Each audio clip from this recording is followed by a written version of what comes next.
get the non-distractions resolved. You guys have a lot of team leaders, guys with experience. Does that help when situations like this pop up? Not even just this situation in general, but when there might be things that are swirling around in the media, to kind of keep things grounded. Yeah, it's one of those things that I don't totally understand the whole spectrum of it, which makes me blissfully naive at some point. Listen, Stephon Diggs is an amazing player. Maybe a handful of guys I've been around in my 9 years who make an impact like Steph does on a team. I think Josh and him have a symbiotic relationship where they make both better. He's done so much for our team. That's why it's such big news in the media. He's such an important piece. I don't know if it's good to speculate whether it's in the building or out of the building without us knowing what's going on. So for us, we'll let the people do what they do. I love Stephon Diggs. I got shit to do. I got to come out here and do my job, and I want Steph and everyone to be the happiest version of themselves. He's one of the best teammates I've been around. I also think that they're working through it. I think they're doing the thing that they're supposed to do, which is have possibly uncomfortable conversations, have some candidness, which can be hard at times. But in the end, you appreciate it and you work out, whether any facet of life. So, to answer your question, I don't totally know what's going on, so I can't answer it. But I'm sure it'll work itself out one way or another. And however it does, we'll all know together, and we'll answer it there. Is that something, Mitch? You've been in other organizations. You played sports your whole life. Is that something that's unique or better or different here, that people can get together and do that a little bit better to work through things than other places? Yeah, no, for sure. I mean, yeah. I think whether it's from management down, when push comes to shove and it makes it's uncomfortable to have the conversation, you don't shy away from it, whether it be with player to coach, coach to player. And that doesn't mean you need to be disrespectful. It just means that sometimes you're not going to like what you hear. But we do it in a way that's constructive. In any kind of conversation you have in this building, you want it to be constructive, not demeaning. So I think that's set at the top. And I'm sure that's what's going on. Like I said, what happens behind closed doors, that my key only gets me in so many doors in this building.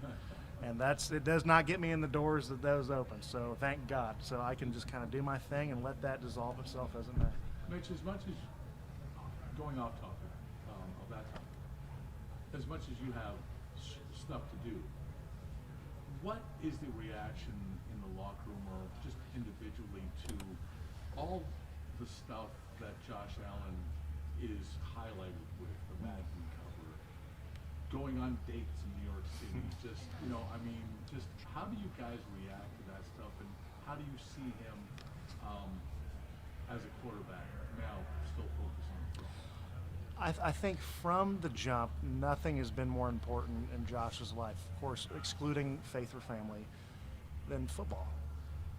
That being said, he's had a good few months, and it's been fun to, there's friendly banter, whether it be from his kick-ass haircut to what you heard, as you said, about New York City, or the Madden cover, which even for a guy who doesn't play video games, it's not lost upon me. It's not a novelty. That is a pretty cool moment, I think, for him and his family. That's super unique.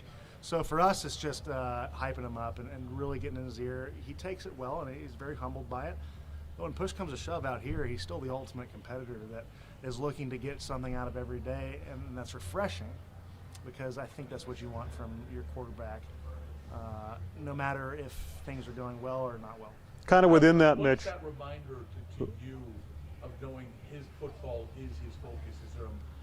Is it during practice, or what reassures you that football is his focus? I mean, it's not totally fair. I guess it wasn't totally fair to make that to pronounce that on my part. I can only see that through the way he carries himself in meetings, on the practice field. He still has friendly banter, still his jubilant self, and very playful. But it is what it is. Both he and Sean, Mitch, would talk about, I think it's new level of focus and determination was the exact quote, and Josh would speak to that and has. Do you sense that when you're around him? Is there something, is he hitting another gear or whatever in that regard? Do you sense that at all? It's hard to see now, right? I mean, we're still only in June.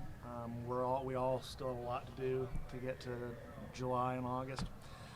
That being said, I think in any, not only personal career, but as a franchise, there's a window of opportunity. And our chances are fleeting, no matter how you want to look at it, whether how big the window is, small the window is.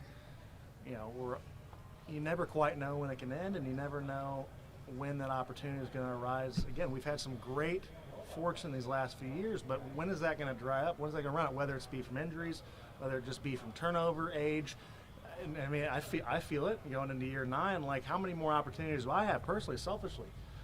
So I think everyone's kind of do that intrinsically, having that talk to themselves, and you know, we're just marching along and trying to take every advantage possible. What is it like for you to be breaking in another left guard and The guy's super coachable.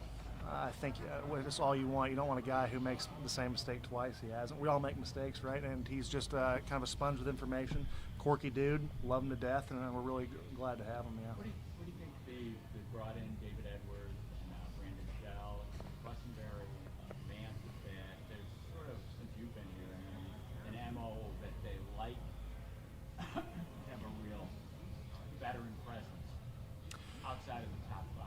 What do you think of that?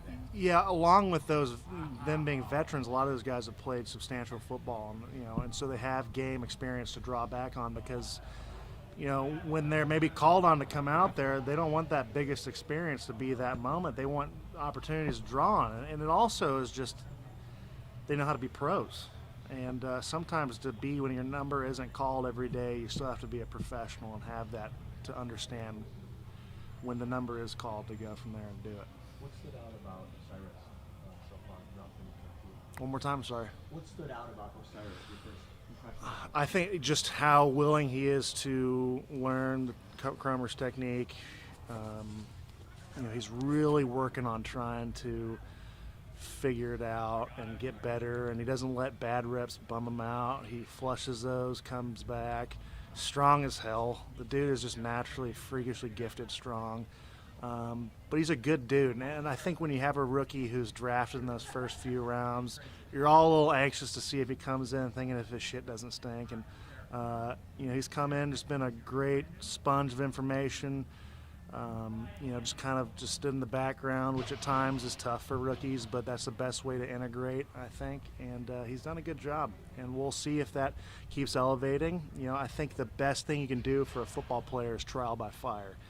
And there is sometimes no greater fire for a rookie than training camp, your first professional training camp. So that'll be fun to see him do that and compete and kind of grow into whatever opportunity he has this year or whatever role he slides into. Mitch, at this point, as you guys are about to break to head into the 6 weeks that you get off before training camp, you've been on this team for so long. What do you think the roster? That's a good question. It's hard to speculate. I mean, we have all the pieces of the puzzle, like you said. I've been on teams that you say that and it just doesn't end up going the way you do, or you think it might not be it and you make these huge runs. We have the tools, we have the opportunity, we have the guys. For us, it's just kind of going out there and getting better and rolling around. Thank you. Thanks, Mitch. Yeah, you bet.